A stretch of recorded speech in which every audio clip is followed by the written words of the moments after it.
At ngayon ay tila hindi pa rin po natatapos ang mga pasabog dito sa mundo ng Ripple at saka XRP. Kamakailan po kasi sa ginanap na XRP conference sa Sydney, Australia, umakyat sa entablado sina Ripple CEO Brad Garlinghouse dito at saka President Monica Long para po sa isang panel na pinamagatang XRP as the North Star. Yan, pakita po natin. Ayan po, yung video clip na ibinahagi ni Mr. Pool 2.0 dito. Yan, yung nasa gitna, yan po si President Monica Long. Yung katabi po niya dito sa ating left side, ayan po si Ripple CEO Brad Garlinghouse. Ayan. Akala po ng marami, puro technical update lang ang pag-uusapan sa naganap na conference na yan. Pero ang lumabas ay isa pong candid discussion na yumanig sa buong crypto community. Yan, pinag-usapan po nila ang mga pwersang humarang sa Ripple noong mga unang taon nito. At kung paano po nagkaroon ng linaw ang lahat ng lumabas po ang tinatawag na Epstein file. Isa pong crypto pundit na si Mr. Pool ang nag-share ng clip na ito at dito natin napatunayan na ang mga dating hinala ay hindi lang pala basta conspiracy theory. Sabi po ng title ng balita natin dito mula kay Times Tabloid ay Ripple CEO makes intriguing confirmation about Epstein and XRP. Yan, kaya sa balita na ito ay pag-uusapan po natin ang bawat detalye ng revelasyong ito at kung bakit sinabi ni Brad na takot sa kanila ang mga makapangyarihang tao sa likod ng tabing. At ayan, simulan po natin sa tinatawag nilang mysterious dark cloud. Ayon po kay Monica Long. At ayan, ang sabi po dito ay Long opened by recalling the hostility Ripple faced in its early days. She described absolute vitriol directed at the company and a persistent sense that something deliberate was behind it. Sabi niya, it just felt like there was this mysterious dark cloud, this headwind that we could not quite put a finger on, she said. Yan po ang sinabi niya. Yan, paliwanag po natin. Sinimulan po ni Monica Long ang usapan sa pag-alala sa tindi ng vitriol. Yan, absolute vitriol o galit. Yan, galit po yan na hinarap ng Ripple noong nagsisimula pa lang sila. Sabi niya, pakiramdam nila noon ay mayroong isang mysterious dark cloud. Isa itong malakas na headwind na pilit po silang itinataboy pababa. Pero hindi po nila matukoy kung saan ito nanggagaling.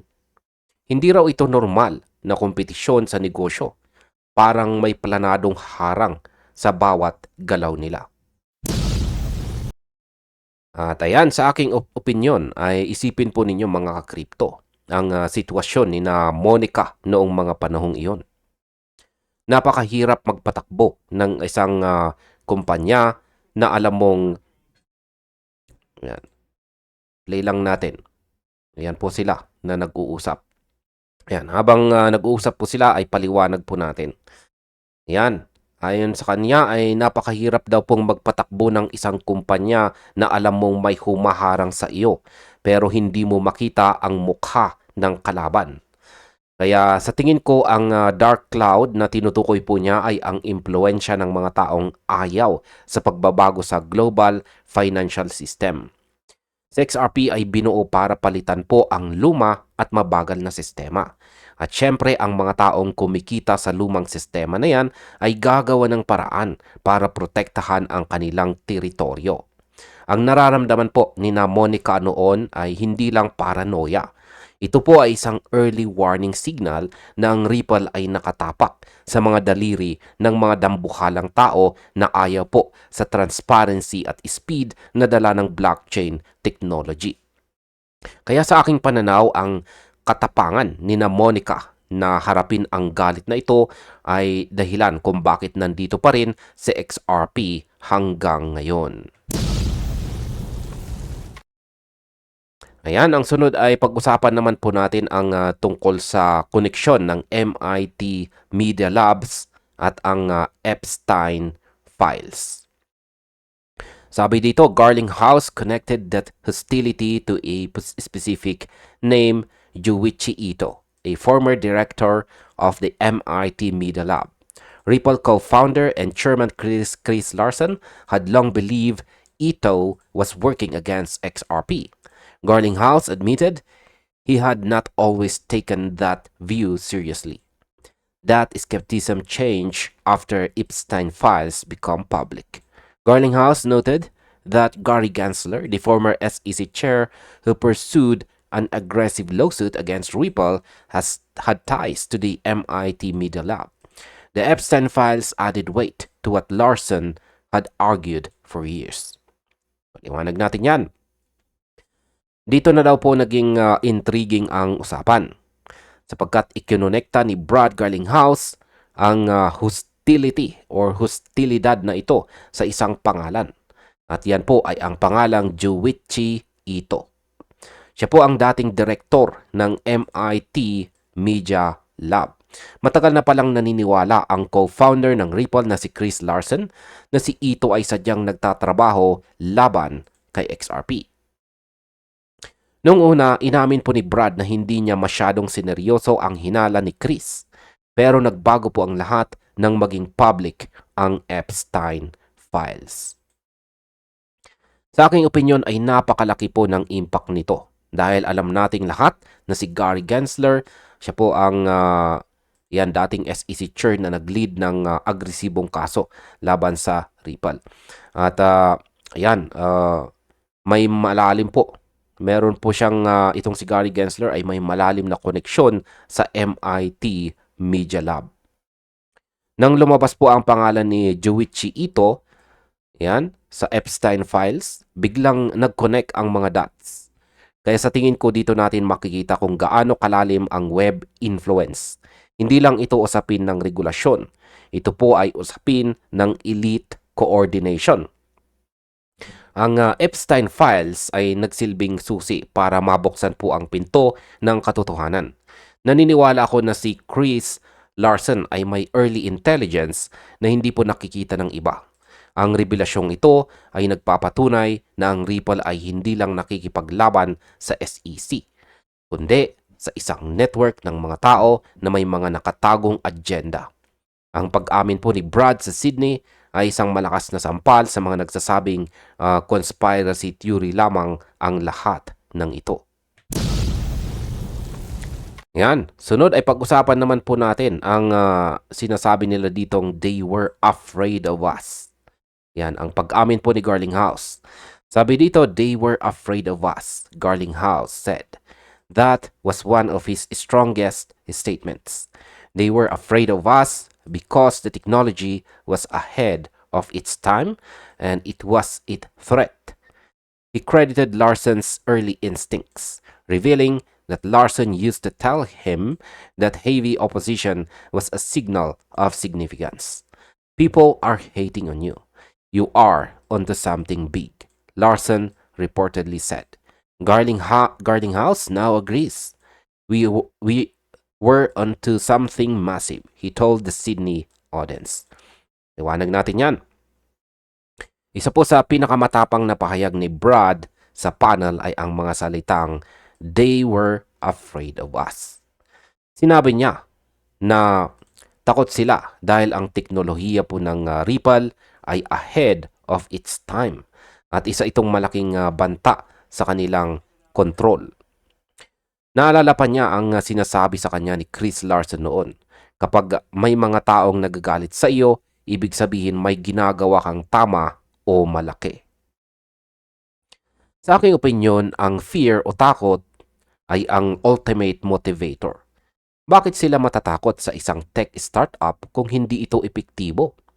Kaya sa tingin ko ang takot nila ay nagmula sa katotohanang sa XRP ay kayang gawin ang trabaho ng mga dambuhalang bangko sa loob lang ng 3 segundo at napakamurang halaga.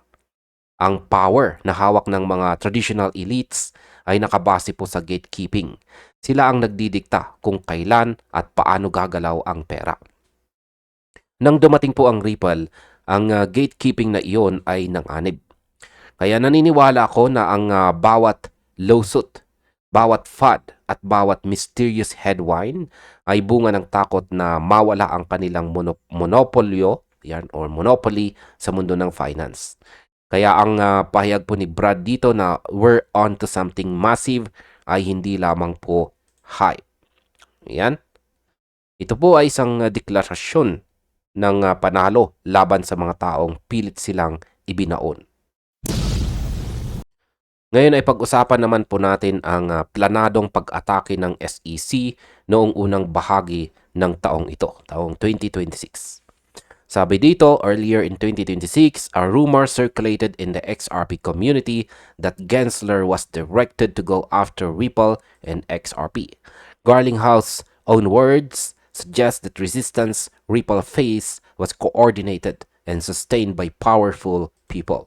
The Epstein files came with many revelations, and Larson's long-standing suspicions now read less like conspiracy and more like early intelligence. However, XRP came out on top with regulatory clarity and global network of institutions and retail users. Nga bang ibig sabihin yan? Noong unang bahagi daw ng taong 2026, kumalat ang chismis sa XRP community na si Gary Gensler ay direktang inutusan na targetin po ang Ripple at ang XRP. Ang mga salita ni Brad sa Sydney ay tila nagpapatuloy na ang resistance na hinarap po nila ay coordinated at suportado ng mga makapangyarihang tao. Ang Epstein files ay nagbigay po ng bigat sa mga hinalang ito at ang mga dating tinitingnan bilang conspiracy ay mukhang early warnings na ngayon.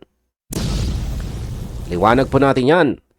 Sa aking pananaw, ang kaso po ng SEC laban sa Ripple ay hindi kailanman tungkol sa proteksyon ng mga investors.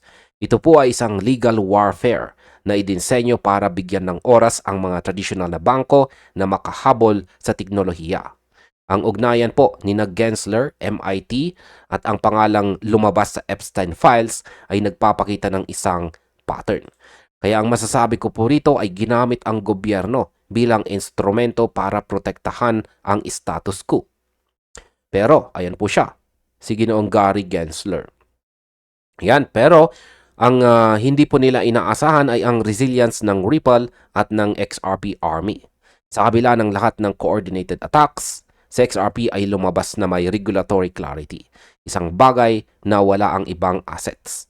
Ito ang pinakamalaking pagkakamali ng mga humarang sa kanila. Binigyan nila sa XRP ng legal armor na lalong magpapalakas dito sa hinaharap. At ayan, sabi dito ay sa kabila po ng madilim na nakaraan, ang mga revelasyon sa Sydney, yan, sa XRP ay nananatiling nakatayo.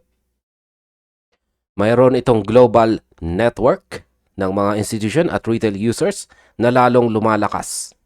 Ang mga dark clouds na binanggit po ni Monica Long ay unti-unti nang naglalaho at ang North Star na tinutukoy nila ay mas maliwanag na kaysa sa dati.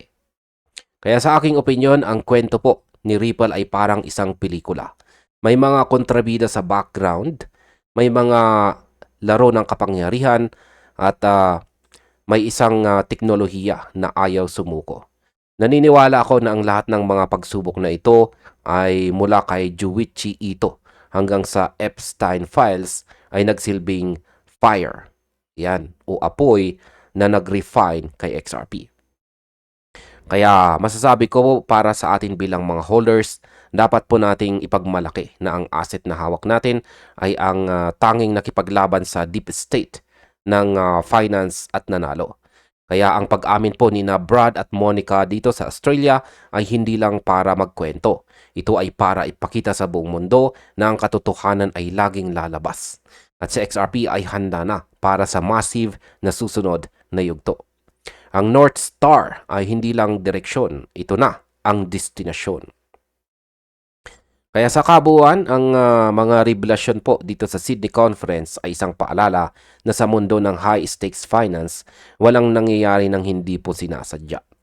Ang koneksyon po ng Epstein Files, MIT, at ang hostility laban kay XRP ay bahagi po ng isang mas malaking kwento na ngayon lang natin ganap na nauunawaan. Ngayon pong taong 2026, mas malinaw na ang ating tinatahak na landas. Kaya salamat sa pananatili po sa panunood sa video na ito at manatili po tayo mapagmatsyag, patuloy na mag-aral at tandaan po natin ang katotohanan ay ang ating pinakamalakas na sandata. At hanggang dito na lamang po tayo sa video na ito mga ka-crypto. Marami pong salamat sa panunood.